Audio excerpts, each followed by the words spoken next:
ખેડૂત મિત્રો, વર્ષનો પહેલો વરસાદ ખંભાળિયા તાલુકામાં બહુ જોરદાર વરસાદ પડ્યો ખંભાળિયામાં, અને એકદમ આપ ફાટ્યું હોય તેવો વરસાદ પડ્યો અને જળબંબાકાર થઈ ગયું.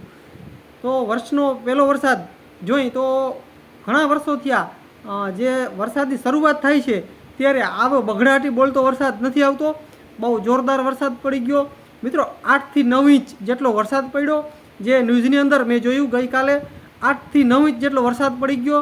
તો એક ખેડૂતો માટે બહુ સારી વાત છે. અને અત્યારે 15 થી 20 જૂનનો જે આસપાસ વરસાદ હોય તે ખરેખર સારો વરસાદ કહેવાય, કેમ કે ટાઈમનો વરસાદ કહેવાય. 8 થી 9 ઇંચ વરસાદ એટલે આમ જોઈને તો ચારે તરફ ખંભાળિયામાં પાણી થઈ ગયું હતું અને જોરદાર વરસાદ પડ્યો મિત્રો.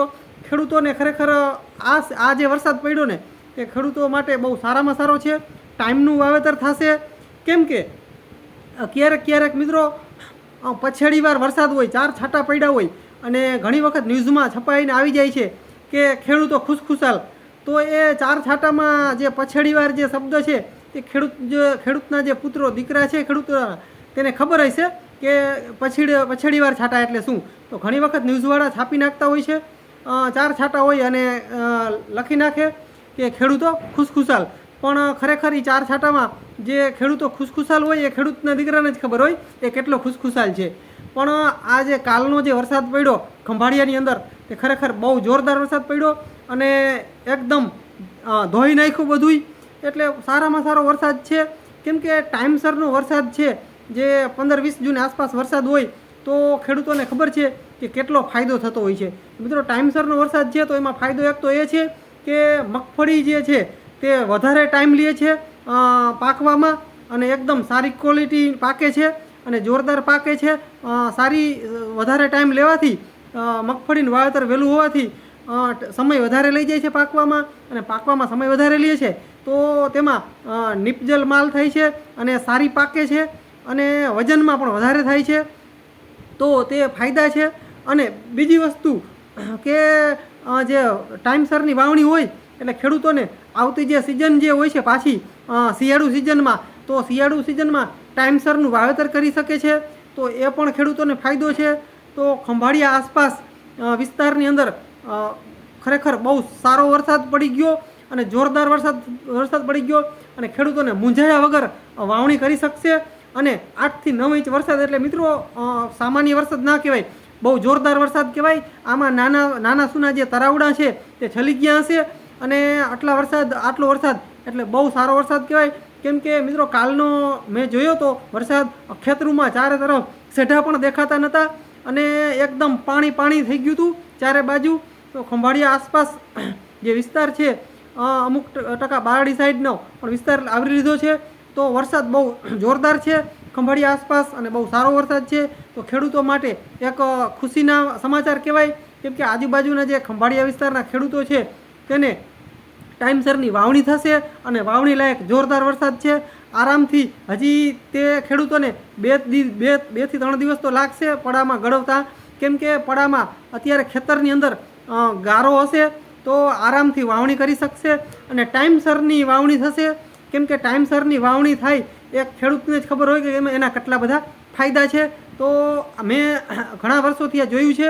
વરસાદને આપણે જોતા આવી છે કે શરૂઆતમાં ધમાકેદાર એન્ટ્રી નથી જોઈ, પણ આ વર્ષે આ જે ખંભાળિયામાં વરસાદ પડ્યો આવો જો આખા ગુજરાતમાં અઠવાડિયાની અંદર જો વરસાદ પડી જાય તો ખેડૂતોને કાંઈ ના જોઈ, કેમ કે વરસાદ પડે એટલે ખેડૂતોને એક જાતનું કાચું સોનું વરાઈશું કહેવાય.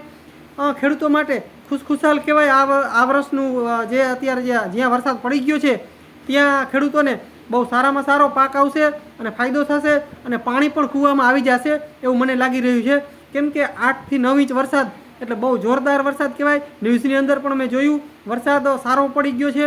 તો ખેડૂતોને આ વર્ષે સારો ફાયદો થાય. ખંભાળિયા આસપાસના ખેડૂતો છે તો તેને સારું થશે અને પાક સારો આવશે અને સામે પાછો જે શિયાળુ પાક સિઝન છે તે પણ સારી થશે તેવું લાગી રહ્યું છે. હજી તો મિત્રો સિઝન જ છે, પણ શરૂઆતનો વરસાદ આમ જોઈ તો આટલો વરસાદ એ બહુ સારી વાત છે. તો ખેડૂતો માટે સારા સમાચાર છે. તો ખેડૂત મિત્રોને મારી ભલામણ છે કે જેમ બને તેમ જ્યારે કોરું થાય એકદમ જમીન કોરી થાય ત્યારે જ વાવવા જવી, કેમ કે ઉપર જે ઓલું જે જમીન જે ઓલી પાલિશ જેવી થઈ જાય તો વાવતી વખતે તો તેવું ના થવું જોઈએ, એકદમ ગોરાડું થતી જવી જોઈએ અને થોડુંક સુકાઈ જાય ત્યારે વાવવું, કેમ કે ધરવાણ વરસાદ છે, એકદમ જોરદાર વરસાદ છે, ધરવાણ વરસાદ છે. ઓછામાં ઓછા 15-20 દિવસ સુધી જમીન સુકાશે નહીં, એટલે 2 થી 3 દિવસની અંદર તડકો વધારે છે, ગરમી વધારે છે, એના હિસાબે 1 થી 2 દિવસની અંદર કદાચ 2 થી 3 દિવસમાં જે ઢોળાવવાળી જમીન હશે તે સુકાઈ જશે અને વાવેતર કરી શકશે ખેડૂતો. તો સારામાં સારી વાત છે મિત્રો. આવો વરસાદ મેં પહેલી વખત જોયો, કેમ કે સ્ટાર્ટિંગનો વરસાદ પહેલી વખત જોયો. આમ તો વરસાદ આવે છે, આથી વરસાદ વધારે પડતા હોય છે, પણ આ વરસાદ બહુ સારો કહેવાય. સ્ટાર્ટિંગનો શરૂઆતનો વરસાદ બહુ ધમાકેદાર એન્ટ્રી જોરદાર પડ્યો, તો સારી વાત છે. તો ખેડૂતોને પાક સારો આવશે ખંભાળિયા આસપાસના. હજી આગાહી છે 2-3 દિવસની, તો મારા અંદાજ પ્રમાણે અત્યારે 15 થી 20 જૂનની આસપાસ જો વરસાદ થઈ જતો હોય તો ટાઈમનો વરસાદ કહેવાય અને સારો વરસાદ છે. તો મિત્રો આપણી ચેનલની અંદર તમે જો સૌપ્રથમ વખત હો તો આપણી ચેનલને લાઇક કરી, શેર કરી અને સબસ્ક્રાઈબ ખાસ કરી નાખજો. અને આપણા વાલા ખેડૂત મિત્રોને આપણા વિડીયો સારો લાગ્યો હોય તો શેર કરી નાખજો. અને મિત્રો ઓલ બેલ આઇકનનું જે છે જે નિશાન છે તે દબાવી દેજો, જેથી કરીને આપણો વિડીયો તમે સૌપ્રથમ નિહાળી શકો. મિત્રો જય સિદ્ધનાથ મહાદેવર. મળીએ મિત્રો આગલા વિડીયોમાં, ત્યાં સુધી રજા આપશો.